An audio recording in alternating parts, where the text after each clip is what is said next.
Bienvenue dans ce nouvel épisode du podcast Le Paddock. Ouais, tout fonctionne, tout va bien, parfait. P.O. Doucette qui est là avec Jean-Michel Tremblay. Salut Jean-Michel, comment vas-tu? Ça va très bien. Lundi soir, là, je suis tellement mêlé. Je me suis dit, on fait-tu le Grand Prix avec le décalage, le podcast avec le décalage de la Chine? Ben Finalement, ouais. on a gardé ça à l'heure du Québec. Je pense que c'est mieux qu'on reste dans nos bonnes traditions. Très certainement, parce que sinon, c'est quoi, il aurait été 8 heures du matin. On aurait fait ça à 8 heures à matin. Ouais. Genre. Bon, ça aurait été le fun aussi. Ça aurait été Ouais, sauf différent. que ça aurait été Ouais. moins bon sur le portefeuille un peu. Ouais, non, c'est vrai, il aurait fallu que tu prennes congé. Je pense pas que ça aurait été le top, vraiment pas été le top pour toi ce matin. Peut-être le patron aurait pas apprécié. Ouais, hey, Jean-Michel, comment ça, t'as calé malade? Il est en train de faire un Oups. podcast en live sur Facebook, tu sais. C'est correct, on va garder ça le soir. Ouais, content de vous retrouver. Puis comme je le disais dans la description, avec un sommeil qui a été malmené en fin de semaine. Hâte de revenir à une heure normale. Salut Sébastien, salut Alex, salut Anthony, merci d'être là.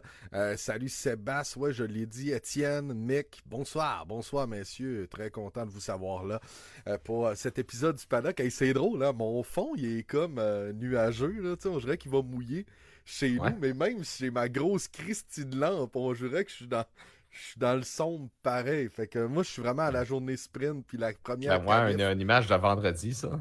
Ouais, exactement. Je le trouvais cool avec en arrière.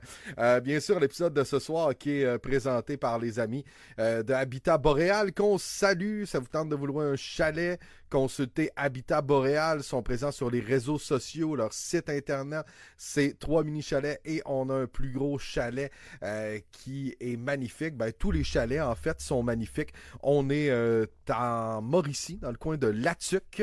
Si ça vous tente d'aller faire un tour là cet été, vous vous dites, hey, ce serait le fun d'aller quelque part, puis là, quelque part de nouveau, tu sais, j'ai essayé telle ou telle place, ben, Habitat Boréal vous attend, puis vous allez être ultra bien reçu, c'est sûr et certain. Sinon, ben, si vous cherchez une petite consommation cette semaine, ça vous tente de prendre une petite bière décompressée justement d'une grosse journée, la gang de Opéra Microbrasserie qui sont partenaires, c'est les fiers... c'est nos fiers distributeurs de bonheur en canette, là. C'est tout simplement ça. Ce soir, la Ryan Ghost Lim. On salue Ryan Encore un jeu de Gosling. mots. Encore un jeu de mots. Tu me disais, Jean-Mi, je pense qu'ils ont un événement bientôt, Opéra, ça se peut-tu? C'est cette semaine? Ou la semaine Absolument. prochaine? Jeudi, la semaine prochaine, le Ok. 2 mai, on ouvre officiellement le salon de dégustation de la nouvelle usine Oh, cool. d'Opéra là, qui est opérationnelle depuis le début janvier, mais il n'y avait pas eu encore d'ouverture officielle, fait que ça se passe jeudi prochain du côté de la rue Alexis-Le Trotteur, donc parc industriel à Jonquière, jeudi à partir de 15 heures. Donc, grande ouverture du salon de dégustation de la Shop Opéra. Yeah. Bien sûr, on ira faire un tour Sada. Je pense que je vais y aller en trottinette. C'est un salon, Tu penses? une ouverture comme ça. Ben écoute, si je veux revenir, je pense que ça serait un bon moyen de ne pas prendre ma voiture, Attention, mettons, là. c'est un véhicule moteur, Jean-Michel. Tu pourrais peut-être te Ben, faire écoute. avoir. Mais Wow. c'est pas grave, ça. Écoute, rendu là, hein? Que Ouais. voulez-vous? C'est mieux. Sinon, on prendra nos vélos. Tu t'es acheté un vélo, toi? Ben oui! Ben oui! On ira à vélo. On ira... Absolument. On ira à Mais vélo. bref, jeudi Ben oui. prochain, c'est là que ça se passe. C'est là C'est que là. ça se passe. L'ami Vlad et tous les autres joyeux lurons de l'opéra vont être là. Ah, ça, c'est sûr et certain. Écoute, on a du monde à saluer dans le chat. Mathieu fait dire Yes. salut les boys, salut. Michael Lambert, salut gang, salut mec. JD dit bonne soirée les boys. Ouais, JD de la SFRS, je vais justement la saluer dans quelques secondes. Puis on nous demandait comment ça allait. Ça va très très bien. Fais comme Max puis prendre la 0%. Non. Non, on n'est pas très 0%, mais OK. On est... Ouais, c'est correct de temps en temps, une petite zéro, là, mais... Ah oui, mais là, écoute, l'opéra, ils en font pas, puis c'est ça. C'est correct de même. Je veux saluer Maxime Tremblay, Nicolas Brassard, Alexandre Lévesque qui ont terminé 1, 2 et 3 du côté de Barenne, Vincent Arsenault et Louis Dupressoir ont complété le top 5 dans la SFRS Division 1. Ça achève, je pense qu'il reste une course la semaine prochaine parce qu'on était au Brésil. Fait que le Brésil, normalement, ça sonne fin de saison. Yann Brisson qui a gagné devant Maxime Tremblay, Alex Lévesque, Anthony Côté et Nabil El Arak. Faudrait que je demande à JD, mais dans les prochains épisodes, je vous tiendrai au courant de la prochaine saison. S'il y en a qui jouent à F1, qui vont peut-être jouer au nouveau F1 24, puis que ça vous tente de rentrer dans une ligue, ben, je vous mettrai en contact avec l'ami JD.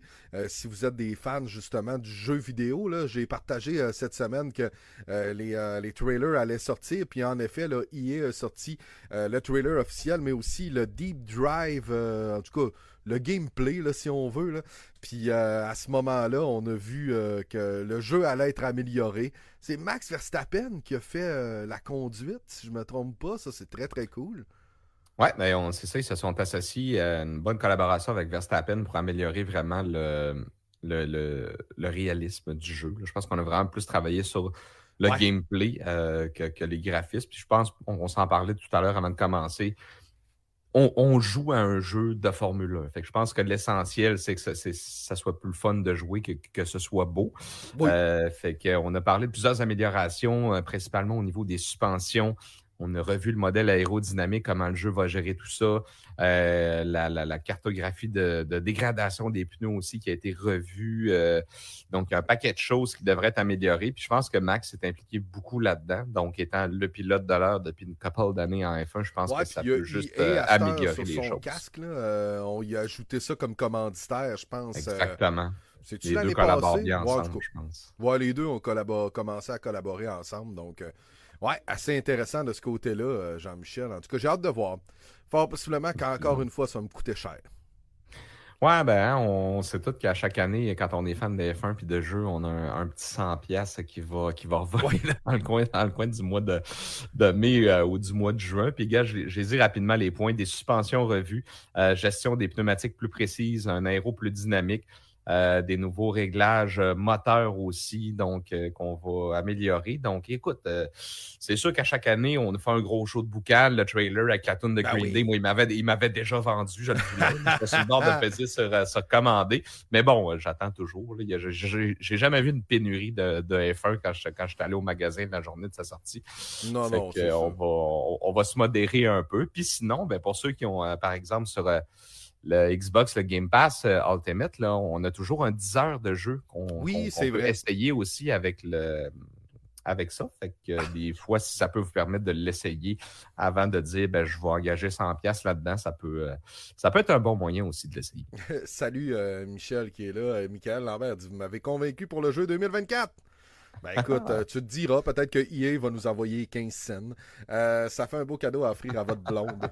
Ben oui, hein, tout simplement. Joanie et Véronique sont de grandes pilotes de F1. Oh oui, c'est...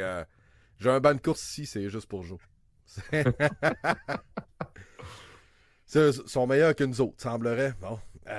Hey, mon Dieu, Kevin dit date de 2002, c'est la PlayStation 1, Kevin, t'es très dû, je pense. Oh, oui, t'es dû pour un petit jeu. Là. Très dû. Hey, je suis désolé, j'ai un pamplemousse qui apparaît dans le fond de l'écran depuis tantôt. Je vais aller le chercher, là. Je suis plus capable de le voir. Ah, c'est correct. C'est parce que, honnêtement, là, je suis en train de faire une fixation, j'essaye de me tasser, puis le gars, il est là, le pamplemousse. Ah. On l'a vu. Bon, on va décoller en jasant de cette fin de semaine-là. D'un, l'horaire était dégueulasse en fin de semaine. C'est-tu pas mal la pire, je pense? Tu sais, à 3h du matin, on s'entend que c'est rough, là. Il y a eu le sprint, par exemple, que c'était on a pu écouter.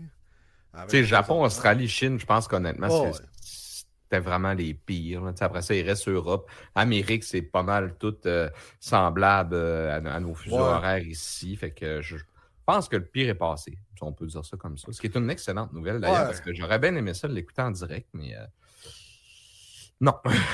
non, c'est ça. C'est à 1h du matin, j'ai pas de problème. À 3h, pour scinder la nuit en deux, malheureusement, là, ce serait vous mentir. La seule chose que j'ai écouté en direct, c'était j'ai écouté le sprint qualifying en direct parce que j'étais encore debout. Puis à 11h, ça avait de l'allure. Puis j'ai écouté le sprint. Le sprint, ça, je l'ai écouté. C'était le fun à suivre jusqu'à temps que Max décide de sacrer une volée à tout le monde et s'échapper avec 13 secondes d'avance. Avec 19 tours, ça n'a pas d'allure. Ça n'avait pas d'allure. Lewis qui avait fait... je me suis dit, hey, est-ce qu'on va revoir une étincelle d'Hamilton? Quelque chose qui se passe? Quel mauvais départ pour Lando Norris qui avait été le héros au sprint qualifying avec cette pluie qui avait embêté tout le monde. Mais mon Dieu que c'est le fun de la pluie. C'était dans les qualifs les plus fun à suivre. C'était malade. tour après tour, ça s'améliorait, puis on savait pas. Puis lui, en plus, son tour avait été annulé, puis réinséré après. Écoute, c'était fantastique. Malheureusement, ben, Lando n'a pas fait long feu en tête de ce sprint. On savait que Verstappen, là, sur une piste sèche, là, allait revenir assez rapidement. Mais bon, grosse victoire. Pour Fernando Alonso avec Sainz, ça a été encore une fois très très chaud en fin de semaine. Même quand on s'est expliqué, écoute, j'écoutais la diffusion de F1 TV, puis Gaétan mentionnait qu'il avait entendu dans le paddock lors des explications entre les deux Espagnols. Tu sais, on dit des fois là, qu'ils sont... ils ont le sang chaud, là, sont vifs. Là. Semblerait que ça a brassé pas mal lors des explications. Je suis même pas inquiet. Écoute, t'as deux Espagnols comme ça qui vont... puis tu sais, c'est surtout que c'est des pilotes de grand talent. Ils nous ont quand même donné un bon show en fin de semaine. Moi, pour vrai, pour la portion sprint, je suis entièrement d'accord avec toi. On a eu... tu sais, je parlerai pas de Max parce que c'est toujours la même histoire. Là. Mais pour ce qui s'est passé en arrière, honnêtement, c'était intéressant. Tu sais, Hamilton a quand même bien joué ça de s'échapper le plus possible puis pas regarder ce qui se passait en arrière. Puis c'est plutôt en arrière que ça a joué du coude un petit peu plus. Puis non, honnêtement, moi, je suis bien satisfait de ce premier week-end sprint même de la saison. On a 2 back-to-back à Miami. Ça en sera un aussi, ouais. Ça va être un week-end sprint aussi. J'aime bien le nouveau format pour vrai. Fait de regrouper ça un petit peu plus. Et le fait aussi, après la course sprint, on peut travailler sur les voitures. Puis finalement, c'est peut-être pas une bonne chose pour Mercedes parce qu'on a décidé d'aller champ gauche pour les réglages d'Hamilton. Puis ça a été la débandade. Encore une fois, là, je vais vous imiter Toto ce matin, genre. Ça ressemble à ça. C'est à peu près ça. Là, le pauvre. Le pauvre. Puis là, je me suis dit, Colin, tu sais, Hamilton qui a tellement bien performé pendant le sprint, il est rendu où? Sorti en Q1. Il y a un de mes amis, Olivier Simon, qui m'envoie un meme en fin de semaine. C'est Toto qui est penché dans la voiture de Lewis, puis il dit, j'avais dit P1 et non Q1, tu sais. Ça a été dommage pour lui, ça a été difficile en course, mais il a quand même réussi à finir dans les points parce que c'est Lewis Hamilton. Il y en a qui disent depuis que Shaw, mais il a fait quelque chose de phénoménal en fin de semaine. Il a été très solide. Tu sais, quand même, là, surtout quand tu regardes où est-ce que George est parti puis où est-ce que George a fini, tu sais, il était pas tant loin que ça. Là, fait que, en tout cas, chapeau. Ceux qui l'avaient dans leur fantasy, on donne des points pour les dépassements, fait que ça a dû vous en donner une coupe, mais je pense que cette année, il n'y a pas beaucoup de monde qui l'ont pris. Non, c'est ça. Par contre, le montant qu'on demande pour lui a été réévalué, donc c'est moins pire qu'avant de le prendre dans ses sélections. Là. Mais parce qu'il peut-être la seule chose qui était payante. Ouais, tu viens de parler du Fantasy. T'as-tu le top 5 pas loin? On se fait une petite... Yes, une petite mise à jour. Toujours Max Simard qui est en tête, suivi de Dan Simard. Écoute, c'est les Simard qui dominent ce Fantasy pour le moment. Shani Lévesque en 3e place. Ça, c'est les 3 premiers, c'est stable, ça n'a pas changé. Après ça, c'est tous des 4, 5, 6, des gens qui ont gagné des positions. Donc, Simon Bellil, moi-même, Pat Filion. Lutte quand même assez serrée. 4 points de différence entre moi et le beau Pat. Sinon, je crois que Pat a volé la place d'Anthony Ménard. Donc, Anthony descend de position.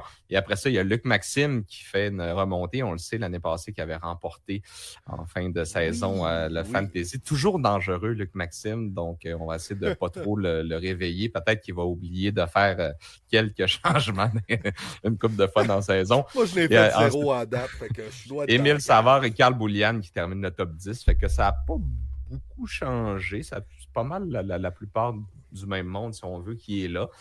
Mais c'est serré. Vraiment, les 3 premiers ont quand même de l'avance, mais sinon, après ça, c'est quand même très serré. Fait que, puis il reste encore 20 Grands Prix. Faut pas l'oublier. C'est beaucoup de F1, mon cher. 19 Grands Prix. C'était le 5e, je crois. Là. OK, il en reste 19. Oui. Fait que quand même. Donc, il reste encore beaucoup de kilomètres à rouler, de points à amasser.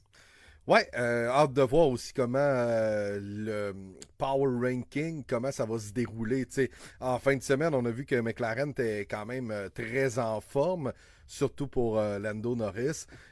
Aston Martin semblait bien pour l'ami Fernand. Mercedes un petit peu en retrait. Ferrari pas aussi performante qu'en début de saison. Là. Honnêtement, McLaren semblait très solide sur le Grand Prix de Chine en fin de semaine. Je lisais Albon qui disait qu'il espère qu'à Miami, là, chez Williams, ça va se replacer parce que faut dire que Steak F1 Team, là, ou Kick Sauber, ou appelle-le comme tu veux, là. Ouais, Kick Sauber, pas mal performé en fin de semaine, que ce soit en qualif ou en sprint. Bottas, bon, il y a eu l'ennui de moteur, mais quand même, je l'ai pas trouvé si mauvais que ça. Je pense que c'est dans cette gang-là, là, tu sais, Haas, Williams, Kick Sauber, on va les voir de temps en temps dans le top 10. Alpine, on avait mis des améliorations à Ocon. Ouais. Ça Donc, une semblait être petite correct. réduction de poids aussi, mais si on regarde les résultats, il n'a pas terminé énormément devant. Fait que à quel point ça a fait une Ouais, puis différence, je ne Pierre a sais eu pas. un pit de 36 secondes aussi avec le gars qui a tombé. Là. Absolument. Au moins, après ça, il a demandé comment il allait. Là. Je pense que c'est ce qui est la moindre des choses. Mais Oui. on a un plan. Là. Tu sais, quand même, en début de saison, on était largué, mais là, on commence à s'approcher du top 10, Ouais. tu sais, du meilleur des autres, si on peut dire. Là, en dehors des 5 grandes écuries qui se disputent toujours les 10 premières places. D'ailleurs, on va faire une petite parenthèse là-dessus, tandis qu'on parle de ça. On aborde à la prochaine commission F1. Ça a été demandé par les 5 écuries, justement, qui finissent pas dans les 10 premiers, d'étendre les points jusqu'aux 12 premières places. Puis semble-t-il qu'il y a personne qui va s'opposer contre ça. Donc, à partir probablement de l'année prochaine, ça pourrait entrer en ligne de compte. Je trouve ça intéressant. Bon, il y a des gens qui se sont dit est-ce qu'on nous annonce une 11e écurie, une écurie de plus, ce qui n'est pas fou comme idée quand même. Mais ce que je trouve intéressant, parce que tu sais, entre la 12 puis la 8-9, il y a aussi des bagarres là. Puis j'ai l'impression que souvent les belles bagarres sont en fond de grille, mais tu sais, c'est battle for la 12e place, la 11e, la 13e, la 14e. Donc, ça ferait peut-être en sorte qu'on aurait plus de spectacles et d'autres écuries qui feraient en sorte, on peut aller gratter un point là. Moi, je trouve que ce serait intéressant. Ça fait longtemps qu'on ne l'a pas changé. Est-ce qu'en effet, on attend cette 11e écurie? Ça m'étonnerait avec ce qu'on a fait là, pour Andretti, qu'on a dit ah ouais, non, ça fera pas ton affaire. Donc, j'ai très très hâte de voir qu'est-ce que ça va donner. Mais moi, je n'haïrais pas ça. Je sais pas toi, puis je sais pas ce que vous en dites dans les commentaires. Là. Vous pouvez peut-être nous répondre pour est-ce qu'on ajoute des points pour la 11e et la 12e place, ou on garde ça comme ça, les 10 premiers, puis les 10 ça serait à partir de la 8e place là, que ça changerait. Là. Cette année, mettons, on est à 4-2-1. Puis là, on passerait à 5-4-3-2-1. Puis comme tu dis, te battre pour une place qui ne te donne pas de points, ça ne donne pas grand-chose des fois de forcer la note. Mais là, si les 11 et 12e deviennent accessibles, là, on va peut-être avoir une bagarre pour le meilleur des autres. Fait que justement, ça va probablement forcer à avoir plus de bagarres en piste. Ouais. Puis juste pour ce que tu disais, pour la 11e puis la 12e écurie, écoute, je pense que ça va pas dans le bon sens, parce que de ce que j'ai lu dans les dernières semaines, c'est que là, présentement, les accords Concorde sont faits pour 12 écuries. Puis lors de la renégociation, les écuries voudraient ramener ça à 10. Donc, que ce soit scellé dans les accords Concorde, qu'on puisse pas avoir plus que 10 écuries. Fait que, quand on joue d'un milliard, il n'y a personne qui veut donner une scène à l'autre ou à personne. Non, fait c'est ça. Fait que dans le fond, ce qu'il mentionne, c'est que ça passerait par des rachats d'écuries. Il y en a 10.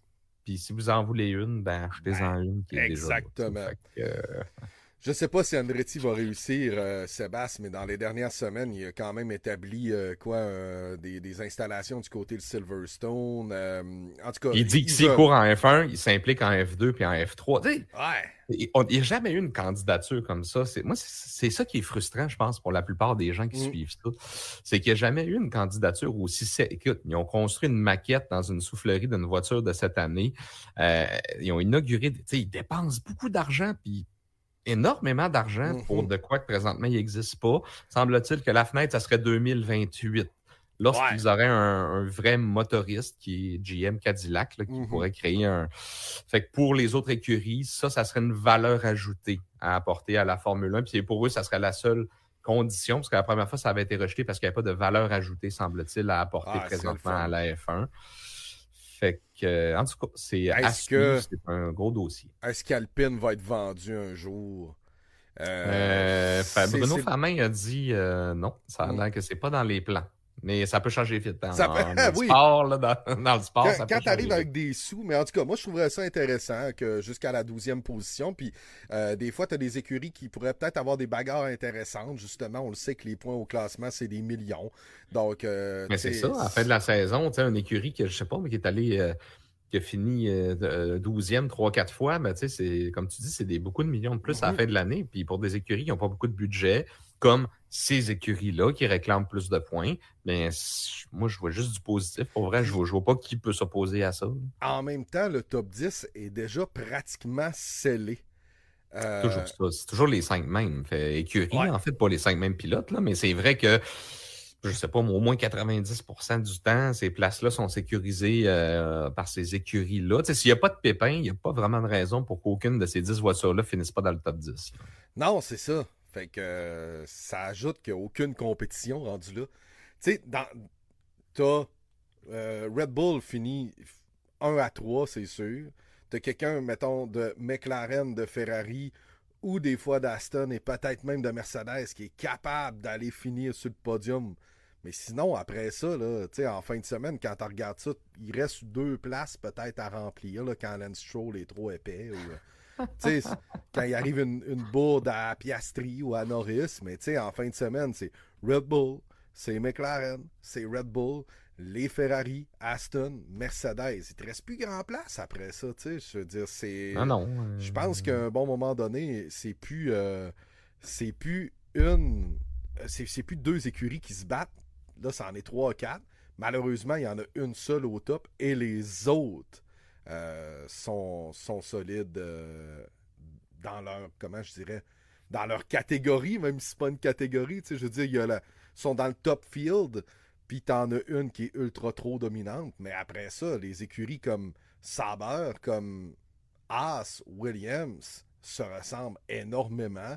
Là, malheureusement pour Alpine, c'est un peu moins hot, mais il serait normalement dans le coin d'Aston Martin ou McLaren si la progression avait continué. Là, écoute, on le voit en qualif, puis on le dit souvent depuis le début de la saison, là, les écarts sont minimes. Là. Enlever le sprint qualifying parce que c'était sous la pluie, là, mais Ah non, c'est fou. les écarts sont minimes. Pour vrai, le plateau est super regroupé, puis je pense que c'est le fun à voir, mais c'est ça, des fois, 1/10, ça fait de la différence entre à 4 places. Ouais. C'est à ce point-là sur des circuits comme ça. Puis c'est le fun, ça nous donne du challenge aussi. Puis en qualification, ben, on a vu des trucs intéressants. On a vu Fernando Alonso qui a été super rapide aussi. Puis Ouais. comme tu disais, il y a Red Bull qui est en avant. Ben, je vais dire Verstappen, parce que Perez, Oui. là, il y avait une belle chance de quand même, il n'est pas vraiment arrivé rien. Puis il aurait dû finir 2e avec la même caisse que le gars il a dominé en avant. Normalement, avec les stratégistes, les moyens qui sont là chez Red Bull, on aurait dû trouver une twist, quelque chose pour être en mesure de passer devant Lando Norris. Malheureusement, c'est pas arrivé. Mais Perez est quand même constant cette année. Il se tient pas loin. Je pense il se tient pas loin, en effet. Je pense qu'il connaît son mais comme rôle on a cette dit la semaine saison. pas, il y a 2 semaines, mets un Carlos Sainz à la place de Ah! Perez. Puis ouf, c'est T'amènes quelque chose. le sujet. Le sujet. T'amènes le sujet sujet. un nouveau sujet de Carlos Sainz. C'est à cause de la bière, elle surette un peu. Ouais. Moi aussi, depuis tantôt, je suis comme des femmes. Ouais, c'est ça. C'est une gauze, hein. C'était à Lime. À Lime, tu sais, fait que ça nous aide pas pour parler, disons. Oui, oui, oui. Oui, oui, oui. Mais Carlos Sainz, finalement, on s'est ouvert un peu chez Red Bull à dire que on n'était pas capable de matcher l'offre de Audi. Puis en même temps, tu sais, à quoi bon signer un pilote pour une saison pour qu'il saque son camp vers une autre écurie tout de suite après? Je pense on a bien fait d'y offrir. Mais je pense que Carlos Sainz, son destin est scellé chez Audi. Chez Audi, le seul problème, c'est la saison 2025 qui est comme un vide. Là. On ne sait pas trop où il va aboutir, puis qui va le signer pour 1 an seulement. Ouais, puis lui, il veut un contrat, ben je comprends. Hein, honnêtement, c'est un des pilotes très hot en ce moment. Fait que c'est sûr qu'il veut pas un contrat d'1 an, lui-là. Fait que je le sais pas, honnêtement. Puis, quand Helmut Marko a dit ça, Moi, je me dis à la place de Carlos Sainz, oui, l'argent, c'est beau, mais on t'offre la meilleure voiture. Ouais. À quel, tu sais, puis Red Bull, ils n'ont pas dû y offrir des peanuts non plus. Il y a un moyen de Non. payer, là. Fait Mais est-ce que, moi, je. que eux le voulaient à long terme? C'est ça l'affaire. S'il y avait un Ouais, 2-3 ans.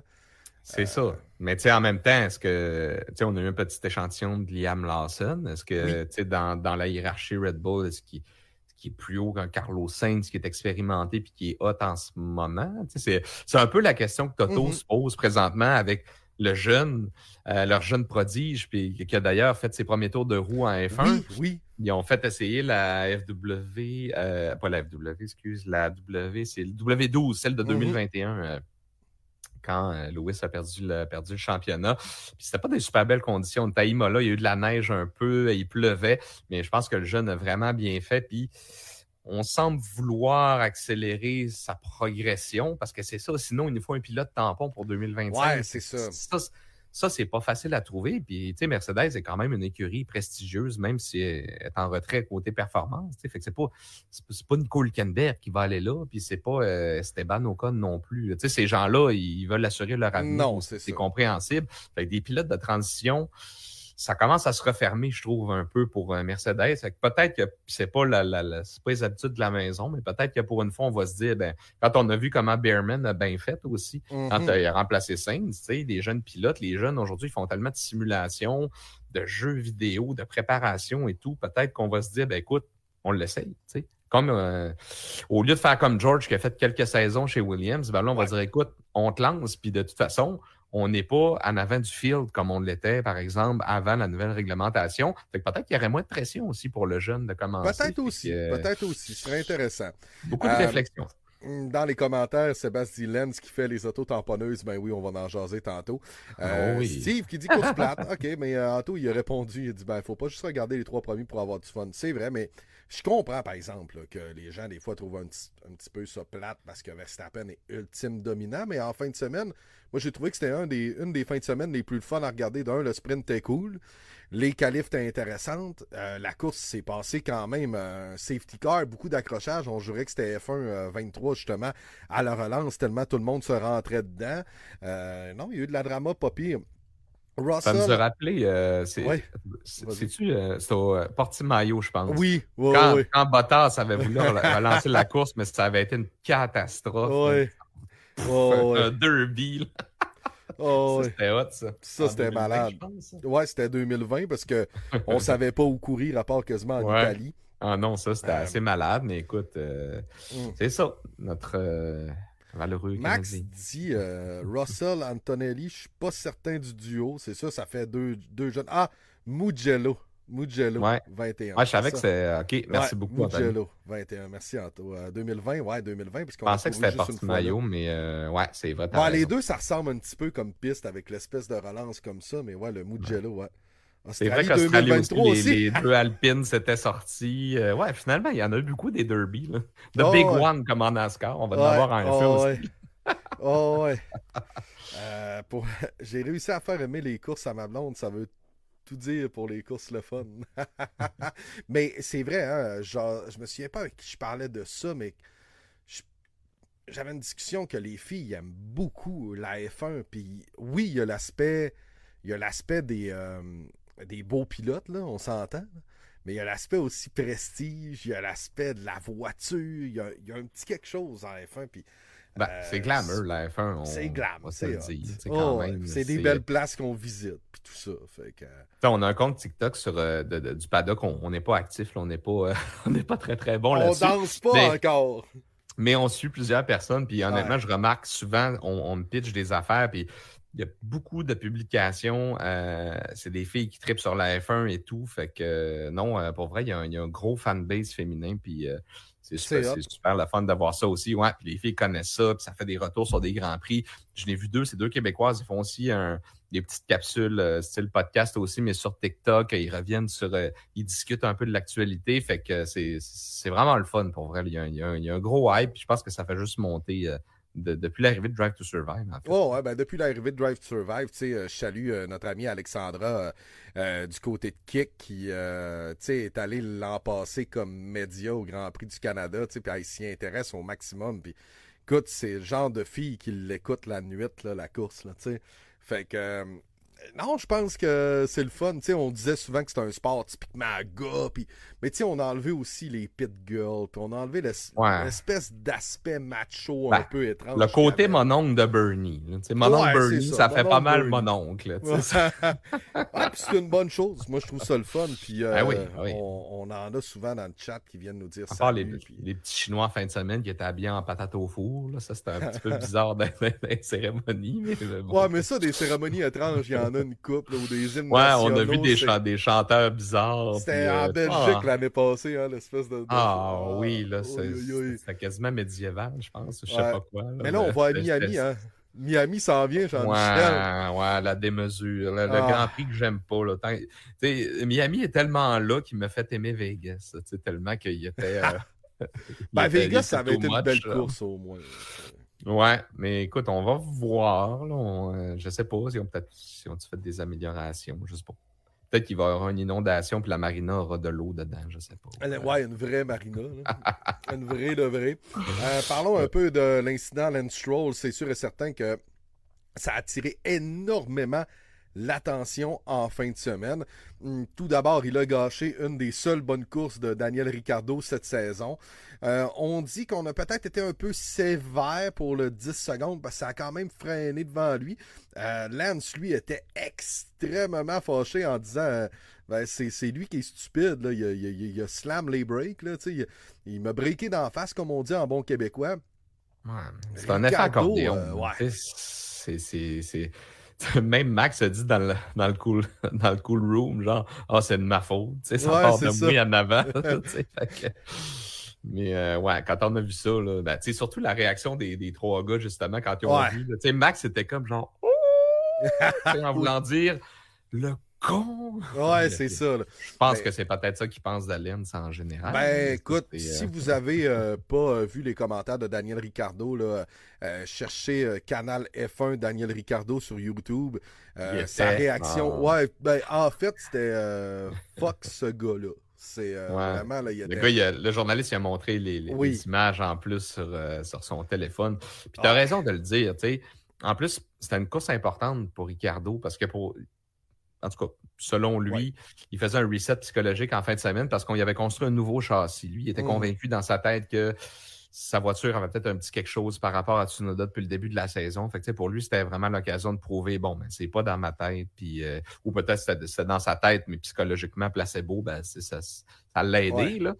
Mais il faisait quand même, honnêtement, une belle course parce qu'il y a beaucoup de pression, là. On a entendu dire qu'à Miami, si ça s'améliore pas, Liam Lawson pourrait... Puis écoute, tu sais, la F1, c'est monter des drames. On nous montre souvent Liam Lawson à la télé. Il arrive de quoi, puis là, genre, close-up sur lui. OK, salut Liam, t'es là?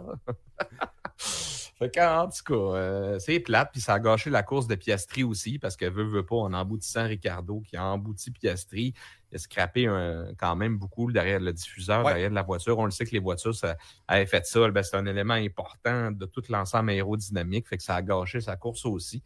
Donc, non. Puis encore une fois, il fallait que ça arrive à Lens. Ça peut pas arriver à quelqu'un d'autre, ça arrive à Lens. On en rajoute une couche. Là, je sais qu'il y a des gens qui disent « Ouais, mais on a un pilote canadien. » Je suis d'accord. Mais il y a juste des flashs. Ça fait depuis 2017 qu'il est en F1. Ça fait 7 ans. Puis il y a eu juste des flashs à un moment donné. Puis là, on est tous d'accord que ça ne serait pas de son père qui a racheté Force India puis qui a appelé ça Racing Point. Je pense pas que Lance, honnêtement, aurait survécu à Williams. Puis je pense pas qu'il serait là encore. Il a été honnêtement très chanceux que son père ait assez les poches profondes pour monter un beau projet comme ça. Puis quand il fait des belles performances, on est les premiers à le dire. Il n'y a pas de problème. Oui. Mais quand il tombe d'un creux de vague, puis moi, je trouve que c'est dans l'attitude aussi. Au dernier Grand Prix, à un moment donné, on l'a entendu parler de manière un peu hystérique à la radio au Grand Prix du Japon. Puis, je ne sais pas si vous l'avez déjà vu dans les commentaires d'après-course, mais ce gars-là a tellement de l'air nonchalant. On lui pose une question, puis il répond pas. Puis il n'y a jamais rien à dire, mais ça fait partie de la job. Ça fait partie de ton travail. Puis, malheureusement, là, c'est sûr, en plus, on y a sacré un Sébastien Vettel, puis un Fernando Alonso qui est terriblement en feu, Fernando, cette année, encore une fois. Le comparatif en F1, c'est ton coéquipier. Puis là, malheureusement, Lance, ça ne va pas. Quand on regarde les qualifications, tu vois Fernando 4e, Lance 14 ou 15. Puis en début, moi, je me suis dit, alright, hey, il a fini premier FP1, tu sais, il est-tu en forme en fin de semaine? Je me suis fait avoir solide. Mais écoute, en qualif, on le sait que c'est pas sa force, mais il qualifie quand même souvent 8 à 10 positions derrière son coéquipier. C'est énorme, là. C'est énorme. Tu sais, on voit souvent que, bon, OK, là, Logan Sargent, il se fait battre par Albon, mais souvent, c'est par une ou deux positions ou trois. Puis, tu sais, c'est pas la même voiture. Puis, tu sais, Logan Sargent, là, on se trompera pas, là. C'est pas le meilleur pilote actuellement en F1. Puis, malheureusement, pour Williams, ben, ils n'ont un bon, l'autre, il est correct sans plus. Puis, ils sont meilleurs que bien du monde parce qu'ils sont en F1. Le problème de Lance Stroll, c'est que là, comme Jean-Mich le dit, ça fait 7 ans qu'il est là. C'est seulement des flashs. Il est détesté de pratiquement l'ensemble de la grille pour, encore une fois, de ce qu'il vient de faire là. Non, ça ajoute pas à son CV pour l'ami Lance. Ben, tu sais, je veux bien être le Québécois qui encourage l'autre Québécois, le gars de chez nous, mais on est loin d'un Jacques Villeneuve.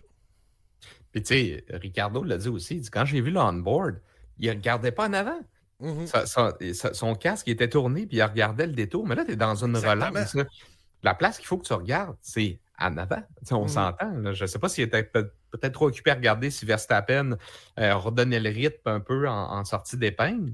Mais tu sais, c'est. En tout cas, il y en a manqué une bonne. Puis déjà qu'il y a beaucoup de gens sur son dos, il a pas aidé sa situation, vraiment malheureusement, mais vraiment pas. Puis c'est ça, après 7 ans, à un moment donné, on a compris que c'est un pilote très moyen, malgré les succès qu'il y a eu dans les séries précédentes. Il a connu beaucoup de succès, mais en F1, clairement, puis il n'y a pas tout le monde qui sont capables de faire le passage en F1. T'sais, on a vu Nick De Vries, ça n'a pas marché. On a vu Giovinazzi, ça n'a pas marché. On a vu beaucoup là, de pilotes qui sont allés en F1 puis ça n'a pas marché. Là. De Vries, il est en World Endurance Championship, là, puis en fin de semaine, je voyais les highlights de lui. Là. Gros dépassement. Imola, je pense, en fin de semaine. Ouais. Hey, puis solide, là. C'était beau, là, ce qu'il faisait. Tu sais, c'est pas un mauvais pilote. C'est juste que les pilotes ne s'adaptent pas vraiment à la F1. Puis souvent, en F1, tu vas commencer avec une écurie de second plan. Là, malheureusement, il est champion de Formule 1 aussi, de Vries. Oui. Il a eu connu du succès ailleurs aussi, mais comme tu dis, la F1, c'est un autre game. C'est pas... Puis c'est correct, il y a d'autres carrières. Lance n'est pas avec Haas et Williams non plus. Il est avec Aston Martin qui... tant bien que mal, tente avec Fernando Alonso seulement de se hisser. Puis, tu sais, ils sont incapables d'avoir un résultat d'équipe. Soit il DNF, soit il fait DNF à un autre. Fait que, écoute, c'est difficile. Très difficile. Je vais lire peut-être une couple de commentaires. Étienne dit ça devient difficile de l'appuyer. Charles Boutin-Martineau dit c'est un comportement d'enfant gâté. Dom dit un gros manque de constance, en effet. Sébastien lui dit il est totalement en tort. Kevin dit le problème que Stroll, qui est quasi assuré de garder son siège, si son siège est en danger, peut-être qu'il agirait différemment. Peut-être. Maven Lambert nous demande si on aime la F1. Maven, tu es sur un podcast de F1. Donc je pense que oui. Bienvenue à toi. Bref. Non, mais ça rejoint un peu nos commentaires. Ça rejoint un peu. Non, mais je pense qu'on a, tu sais, à chaque fois, on a la même discussion. Puis écoute, on va la revoir. On va la revoir tant aussi longtemps qu'il va être là. Puis j'ai aimé le commentaire qui dit si son siège sera en danger, est-ce que. Ouais.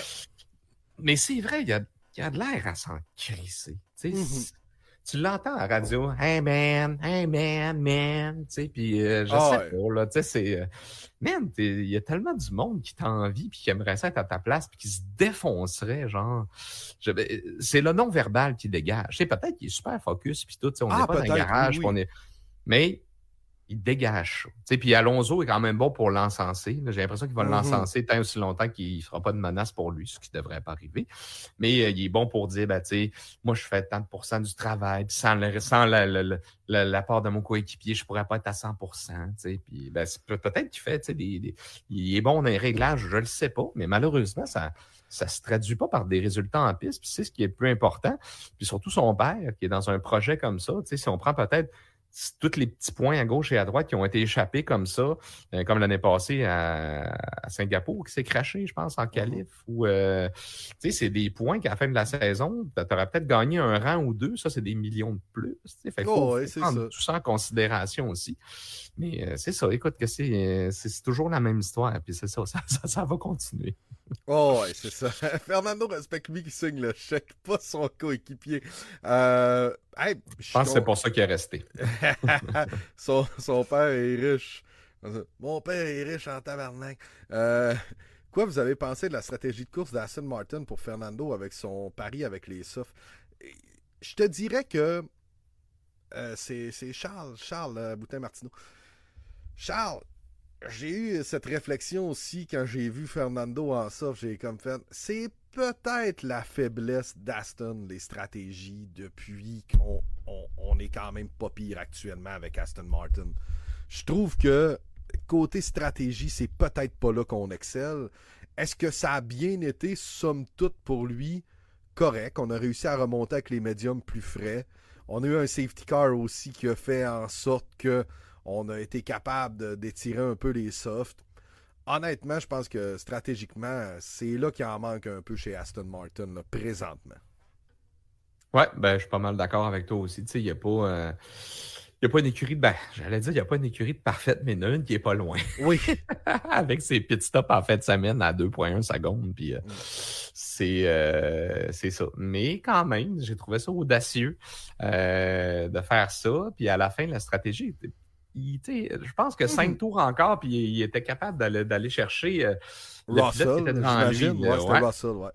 Ouais, fait que ça aurait pu quand même être intéressant de ce côté-là. Il était en feu, là, tu le voyais, ça n'avait pas d'allure. Il arrivait comme un train, là, il enfilait les tours rapides. Mais ça, c'est Alonso. C'est ce qui est le fun avec lui, c'est qu'on essaie toujours des choses différentes. Puis moi, en tout cas, mon plus beau souvenir récent que j'ai de lui, c'est sa bagarre avec Perez au Brésil, où est-ce qu'il utilisait une trajectoire complètement différente, malgré une voiture crissement larguée par rapport à la Red Bull.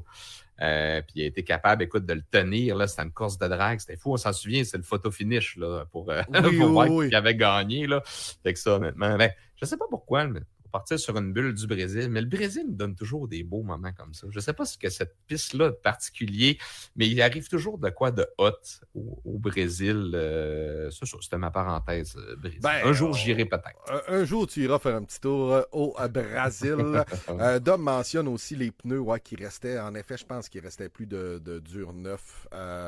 Fin de course, Alonso, vraiment le fun à voir. Ouais, on le suivait. Là. Je sais qu'il y a quelqu'un tantôt qui disait que c'était plate un peu. Moi, je vois parce Fernando, que dans les pneus ici, là, écoute, il y a dans les pneus, par exemple, durs, là, il y a beaucoup d'écuries qui avaient juste un train de pneus disponible. Puis ça part. Puis en plus, avec un week-end sprint, c'est différent. Puis ça part beaucoup aussi des stratégies qu'on va établir le vendredi. Je sais que Ferrari, de leur côté, ce qu'on avait mentionné, c'est qu'on n'était pas, on n'était pas tant surpris de ne pas être si aux avant-plans que ça parce qu'on travaillait beaucoup pour la course. Finalement, après la course, Fred Vasseur a dit « Ouais, on a commis des erreurs parce que là, on a entendu parler de plan D. » Bon, on dirait qu'on commençait à revoir un peu des choses de Ferrari. Mais je trouve que la discussion était plus cordiale un peu. On dit à Charles, qu'est-ce que tu penses du plan B? Ah, ben, si pour vous, ça va bien, ben, pas de problème. Mais avec Sainz, ça semblait s'énerver un petit peu plus. Puis c'est ça, normalement, en tout cas, selon moi, on ne doit pas. C'est sûr qu'il faut prendre le ressenti du pilote, mais pas au point d'y faire décider de la stratégie. Fait que je pense qu'en fin de semaine, chez Ferrari, on a été un petit peu déçus de toute cette gestion-là. On avait beaucoup travaillé pour la course, mais finalement, c'est pas... on s'est rendu compte que même si on a travaillé pour la course, la position de départ est importante. Donc, en n'ayant pas parti plus près, on a fort probablement perdu des places dans les premiers tours qu'on n'a pas été capable d'aller chercher à cause de l'air sale et tout, donc puis la dégradation des pneus. Je ne sais pas si vous vous souvenez, en début de course, quand Alonso a tombé deuxième, je pense que c'est Norris, on lui a dit, écoute, Alonso est en train de détruire ses pilotes comme s'il n'y avait pas de lendemain. Là.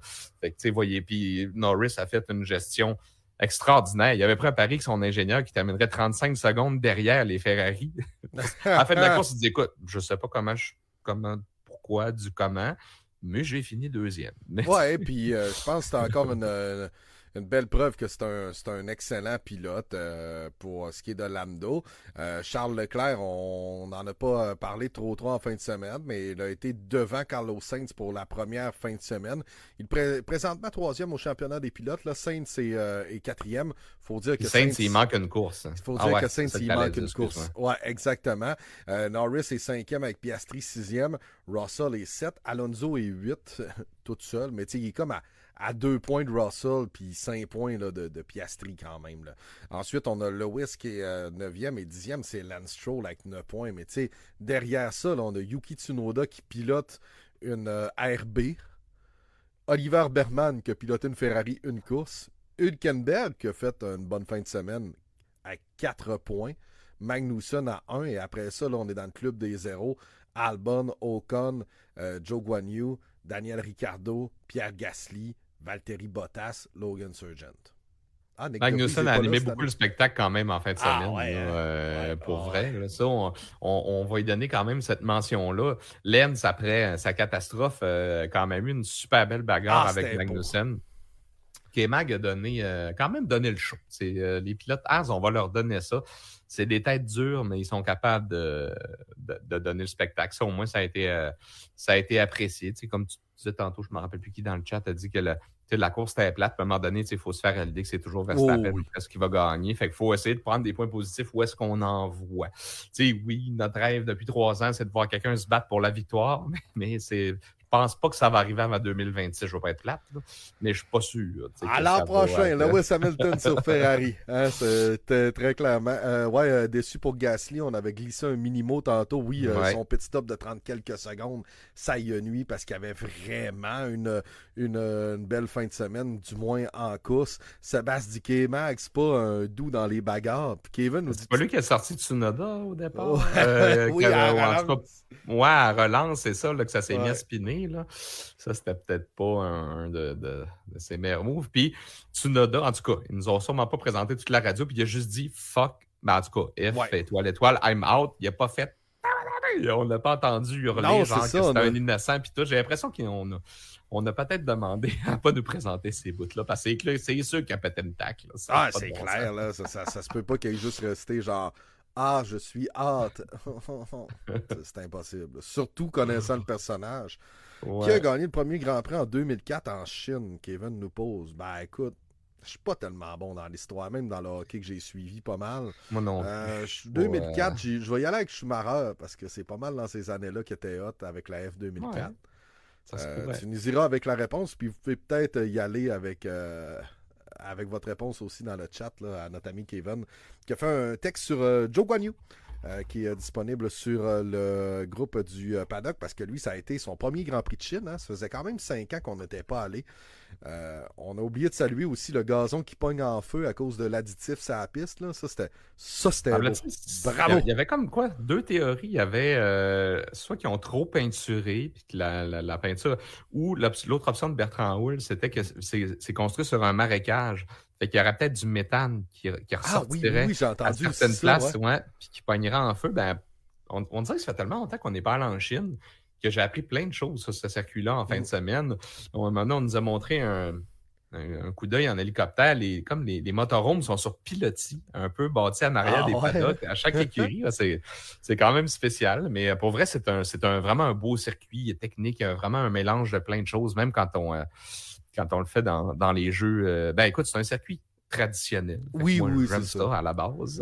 Moi, je déteste le secteur 1. Là, il est tough, l'espèce de limace au début. Là. Où est-ce que Lando a essayé de faire un peu l'extérieur avec Lewis. Là, puis c'est là qu'il a perdu beaucoup de temps là, dans la course sprint. Écoute, Carl David nous dit les étincelles des voitures que j'ai entendues mixées avec des produits pour rendre la pelouse plus verte. Écoute, il y en a de la théorie là-dessus. Là. Plus le produit de la piste, plus le méthane, plus... Tout. C'était en Chine. Jamais on ne saura la vérité. Non, jamais. Jamais on saura la vraie raison. Rubens Barrichello. Bon, j'avais au moins la bonne écurie, d'après moi. Au moins. Il fait d'ailleurs du NASCAR Brésil, je pense. Il court encore, le beau Rubens. Parlant de NASCAR, je veux saluer Thomas Neveu, qui est déjà passé au podcast dans le passé, qui va faire... une saison complète NASCAR Canada cette année qu'on l'a appelé. L'an dernier, c'était quoi? C'était le C'est la série. Ouais, mais c'est encore présenté par Pinties et Evirom, le nouveau mécène financier de tous les sports au Québec. Ouais, on les salue. Ouais, on les connaît bien, nous. On les salue. Mais, OK, ouais, je voulais juste le saluer au passage, Thomas. Parenthèse aussi, saluer la belle performance de Théo Pourchère, qui a été appelé à remplacer en IndyCar en fin de semaine.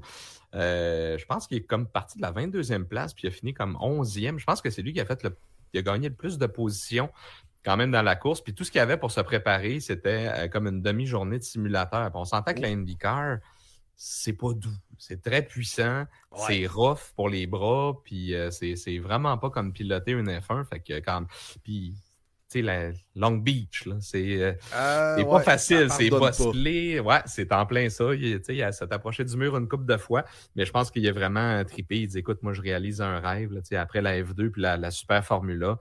Je pense que c'est intéressant. On en a parlé l'autre fois, mais il y a plusieurs gens qui ont touché à la F1 puis ils s'en viennent là.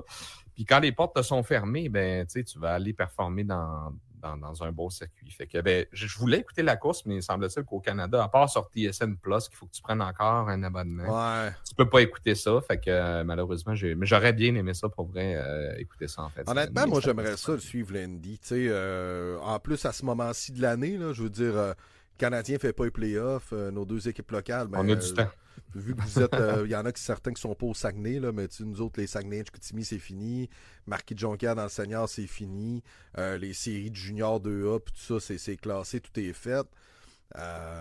Ouais, moi, j'aurais du temps. Puis, tu sais, j'aime ça regarder les scores de la NHL. Mais je vous avouerai que quand le Canadien n'est pas en playoff, là, puis que je fais plus sport à la radio depuis quelques années, là, série de la NHL, là, je regardais, ok, Boston a gagné contre Toronto, puis Toronto va perdre, ok, c'est drôle, après ça finit. C'est ça. Ça doit être un variant de la COVID. Écoute, j'accepte le gag, c'est la COVID, là. On peut en rire maintenant. Ben oui. On peut en rire. Écoute, je sais pas si on a fait le tour de ce que j'ai dit, parce que des fois, je marque des affaires puis je l'oublie totalement. On a parlé de Lens, on a parlé de Max. Les nouvelles un peu vite. On a parlé du barème de points. Ouais, le barème de points, c'était vraiment intéressant. F1 24, on a parlé. On a parlé d'Aston Martin. Audi, on en a parlé. Lando de 0 à héros. Ouais, je voulais mentionner que dans son sprint, il avait qualifié premier, sa sortie au premier virage. Malheureusement, ça a brisé son sprint, mais il a terminé sur le podium et était driver of the day. Et bien sûr, il s'est mis l'espèce de trophée qui était magnifique en fin de semaine autour du cou. Il était comme une bague ou un genre de César, de laurier. Mais pour vrai, il était vraiment beau. Puis une petite nouvelle qu'on n'a pas parlé, mais sous le safety car, il y a eu une couple de trucs qui s'est passé. Puis Ricardo, lui, va être pénalisé de 3 places à Miami. Ah oui, c'est vrai. Ouais, donc, puis Sargent aussi, il a pogné quelque chose pour ça, mais je pense pas que ça va se traduire en pénalité sur la grille. Puis lui, il était fâché avec son écurie, puis c'est normal. Son écurie aurait dû l'informer qu'il y avait un pilote qui sortait puis qu'il ne devait pas le dépasser, donc c'était pas, lui, il pouvait pas savoir ça. Ouais, c'est donc, il y a une couple de choses comme ça qui s'est passé au Grand Prix de Chine. Puis il y a un safety car qui a été causé par la monoplace de Bottas qui s'est arrêtée. Mais personne n'était capable de la déplacer. Oui, maintenant, on les voyait toutes pousser. Elle avait de l'air barrée. Là, à un moment donné. Fait que ça a été... peut-être qu'il n'aurait pas dû avoir de safety car normalement si peut-être les procédures auraient été faites différemment. Mais moteur pété. Engine is gone. Oui, engine is gone. Valtteri. Ouais, l'ami Valtteri. Pas mal. D'ailleurs, j'ai vu une vidéo aujourd'hui de Valtteri Bottas qui retourne à son pit. Et quand ils passent à pied devant le garage de Red Bull, c'est là qu'ils font leur double stack de 2,1 secondes et 2 secondes. C'était assez phénoménal.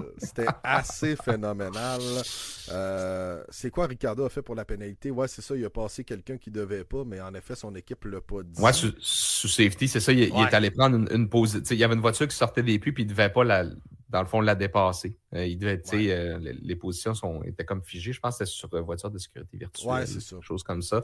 Puis effectivement, les dépassements ne sont pas permis, donc son équipe aurait dû lui aviser qu'il devait rester derrière ce pilote-là. Fait que malheureusement, ça va lui coûter des places. Mais à Miami, on ne sait pas ce qui nous attend. On ne sait pas ce qui nous attend. Ça n'a jamais été un très très beau Grand Prix là, depuis son arrivée en F1. C'est tout sauf impressionnant, le Grand Prix de Miami. Ce sera une fin de semaine sprint, donc la pratique va avoir lieu à 12h30 le 3 mai. Ça nous donne le vendredi. C'est ça le 3 mai? Oui, le 3 mai, c'est le vendredi. 3, oui, absolument. Ouais. Le sprint qualifying, donc la qualif pour le sprint, va avoir lieu le 3 mai à 16h30. Ça, c'est parfait, ça. Ouais. Le sprint, le lendemain, on parle du 4 mai. Donc le samedi, le sprint est de midi à 13h. Avec la qualif le soir même, donc 3 heures plus tard, à 4 heures, on va avoir le qualifying pour la course à 16h le samedi. Et la course va avoir lieu le dimanche 5 mai.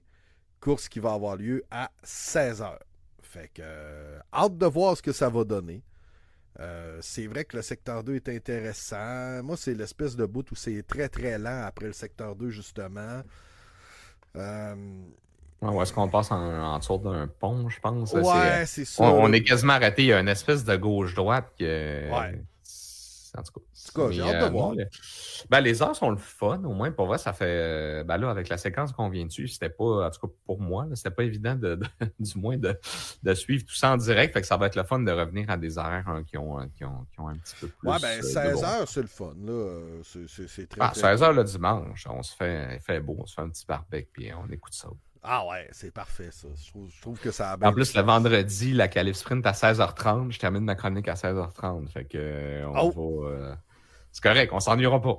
On s'ennuiera pas. Quasiment le goût de demander de la faire après, le qualifying sprint, là. On verra. Ça serait quand même Ce serait quand même le fun, mais en tout cas, j'ai hâte de voir côté température là-bas. C'est un bon moment de l'année, normalement. Mais tu sais, c'est quand même assez bizarre qu'on aille se virer. On va se virer à Miami. Puis après ça, on s'en va où déjà? Là, je m'en vais sur le calendrier. Après ça, on retourne à Émilie-Romagne. Comme 2 semaines après, on en retourne en Europe. Là, ça fait. Une petite parenthèse là-dessus. Ouais. On a apporté des petites évolutions qui ne devaient pas avoir lieu. Il va en avoir quelques-unes aussi à Miami, mais les gros packages de plusieurs écuries arrivent à Imola. Ça va être cool de voir ça. 17-19 mai. Ensuite, 24-26, on est du côté de Monaco et Grand Prix du Canada une semaine plus tôt que l'an dernier. Du 7 au 9, 21-23 juin, c'est l'Espagne. Ensuite, l'Autriche, la Grande-Bretagne, l'Hongrie et le break se fait après Spa. Donc, il reste encore une coupe de course avant le break. J'ai hâte de voir. Mais tu sais, c'est drôle. C'est comme Miami. On retourne en Italie. On fait Monaco, on revient en Amérique du Nord, on repart en Europe. C'est le Canada puis Miami qui sont un peu les deux bébites, là, mais je pense qu'avec la température, surtout à Miami, la saison des ouragans, tout ça, c'est ça. On a comme pas trop le choix. Et au Canada, la fenêtre est très petite. On peut pas le mettre entre deux courses européennes non plus. Là. Fait que, non, puis au Canada, tu peux pas mettre ça au mois de mai, il fait pas assez chaud. Ben non, regarde aujourd'hui, moins 20. C'est ça. Neige à matin. Là, non, mais ouais, c'est trop risqué, je pense, au mois de mai. Quoi qu'avec ce qui se passe sur la planète depuis quelques années, peut-être qu'à un moment donné, au mois de mai, on va avoir des 25-30. On ne sait pas. Mais pour le moment, je pense que dans l'optimisation, c'est dur de faire mieux si on tient compte des contraintes des courses, mettons, comme le Canada ou Miami. Déjà que Miami, c'est une des courses les plus chaudes selon les pilotes, même si on est au début du mois de mai. Fait qu'imaginez en plein été, ça serait fort probablement pas courable. Il faudrait peut-être le faire le soir, un peu comme dans les pays arabes. Ça pourrait être pas si pire, par exemple. Mais ça pourrait donner une bonne twist. Là, avec le stade et tout, là, ça pourrait visuellement, ça pourrait être un petit concurrent à Vegas. Ça pourrait être très, très cool. Kevin mentionne 1er mai, ce sera 30 ans déjà du décès de Ayrton Senna. Ouais, Colin, hein? Ça va extrêmement vite. Donc, nous, on vous invite pour notre prochain épisode qui va avoir lieu. Donc, dans 2 semaines, ce sera le 6 mai, pour être plus exact. Donc, le mois prochain, là, on va en avoir le 6, le 20, le 27 normalement. C'est pas mal dans ces eaux-là qu'on devrait en avoir. Puis, on va vous tenir au courant de ce qui s'en vient. Vous pouvez nous suivre sur les réseaux sociaux et nous écrire toujours via Messenger. Si vous avez des amis qui trippent sur la F1, parlez de nous. C'est notre pain. On est bien contents. Je veux aussi saluer, bien sûr, Habitat Boréal et Opéra qui sont nos fiers partenaires. Un gros merci à tout le monde d'avoir été là ce soir. Ça a vraiment été le fun. Bonne soirée, les boys. Merci Sébastien, merci Kevin.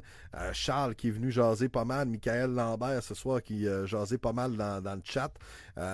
Mick Mathieu. Carl David, merci beaucoup. Maxime Simard qui est venu jaser. Mais en tout cas, merci à tout le monde qui sont passés. Ça a été super le fun. Tiens, hey, bonne fin de soirée, mon pote. À plus. Donc, gros merci. Passez une excellente semaine. Et nous, on se retrouve au mois de mai pour le prochain épisode. Merci à toi, Jean-Michel, aussi. Passe une bonne semaine, mon cher. Yes, ça m'a fait plaisir comme toujours. Puis bonne semaine. Puis on se revoit dans 2 semaines. Yes, salut! Salut.